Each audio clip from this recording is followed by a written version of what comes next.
अधूरी आत्मा। गांव के लोग अक्सर उस बंजर किले के बारे में बात करते थे। यह किला गांव से कुछ दूरी पर घने जंगल के बीच में स्थित था। सूरज ढलते ही वहां जाने की किसी की हिम्मत नहीं होती थी।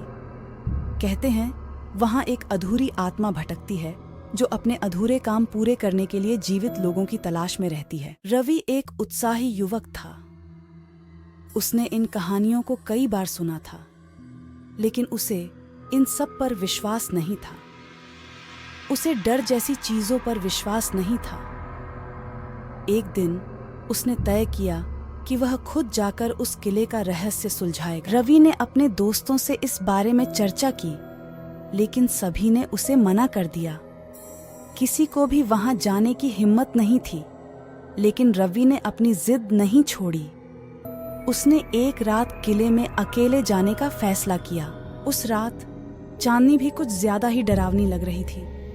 रवि ने अपने साहस को जुटाया और किले की ओर बढ़ चला। घने जंगल में चलते हुए हर ओर सन्नाटा पसरा हुआ था। अचानक उसे लगा कि कोई उसके पीछे पीछे चल रहा है। वह मुड़ा, पर वहां कोई नहीं था। वह थोड़ी देर रुका और फिर आगे बढ़ गया। किले के पास पहुंचते ही उसे एक अजीब सी ठंडक महसूस हुई। किले का विशाल दरवाजा धीरे धीरे खुल गया, जैसे कोई उसे अंदर आने का निमंत्रण दे रहा हो। अंदर कदम रखते ही उसे एक आवाज सुनाई दी। कौन हो तुम? यहाँ क्यों आए हो? रवि ने चारों ओर देखा, पर उसे कोई नहीं दिखा।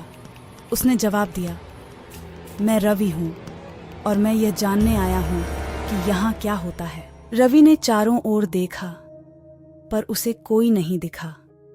उसने जवाब दिया, मैं रवि हूँ और मैं यह जानने आया हूँ कि यहाँ क्या होता है। अचानक एक भूतिया साया उसके सामने प्रकट हुआ। वह एक युवती की आत्मा थी, जिसके चेहरे पर गहरा दर्द और दुख झलक रहा था। आत्मा ने कहा, मेरा नाम राधा है। मैं यहाँ तब से भटक रही हूँ जब से मुझे मेरे प्रेमी ने धोखा दिया और इस किले में बंद करके मार डाला। मेरी आत्मा को मुक्ति नहीं मिली क्योंकि मेरा प्रेम अधूरा रह गया। रवि ने घबराते हुए पूछा, मैं तुम्हारी क्या मदद कर सकता हूँ? राधा ने कहा, मुझे मुक्ति तभी मिलेगी जब मेरे प्रेमी की आत्मा को भी यहाँ बुलाया जाए और हमारे प्रेम की अधूरी कहानी पूरी हो। रवि ने सोचा कि यह तो एक बहुत बड़ी चुनौती है, लेकिन उसने राधा की मदद करने का निश्चय किया। उसने पूछा, मैं तुम्हारे प्रेमी की आत्मा को कैसे बुला सकता हूँ? राधा ने उसे एक पुराना तावीज दिया और कहा, यह तावीज मेरे प्रेमी को पहचानता है। इसे अपने पास रखो और उसकी आत्मा को यहाँ बुलाने की कोशिश करो।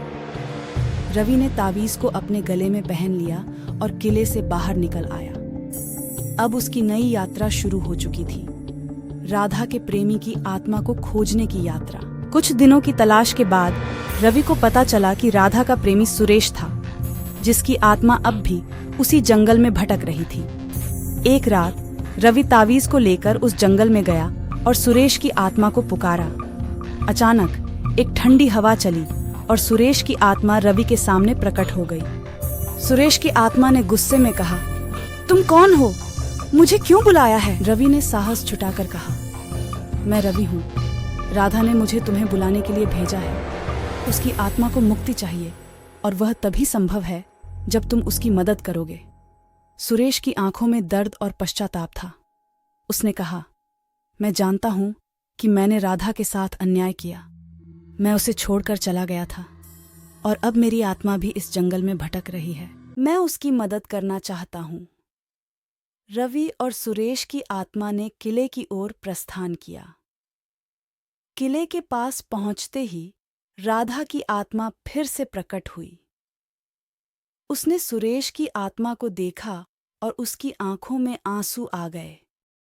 सुरेश ने राधा से कहा, राधा, मैं तुम्हें धोखा देकर चला गया था। मेरे कारण तुम्हारी आत्मा को शांति नहीं मिली। मुझे माफ कर दो। राधा ने सुरेश की ओर देखा और कहा, सुरेश, मैं तुम्हें माफ करती हूं। अब हम दोनों को मुक्ति मिल जाएगी। राधा और सुरेश की आत्माएं एक दूसरे की ओर बढ़ीं और एक उज्ज्वल रोशनी में विलीन हो गईं। किले का वातावरण बदल गया। अब वहां कोई भूतिया माहौल नहीं था। रवि ने राहत की सांस ली और गांव लौट आया। गांव के लोगों ने जब रवि की कहानी सुनी तो उन्हें भी विश्वास हो गया कि किले की आत्मा को मुक्ति मिल गई है। अब वहां कोई डर नहीं था।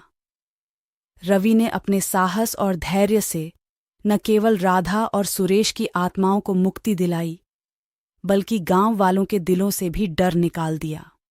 इस घटना के बाद रवि को सबने एक नायक के रूप में माना। उसके साहस और निडरता की कहानी हर किसी की जुबान पर थी, और उस किले की कहानी अब सिर्फ एक पुरानी याद बनकर रह गई।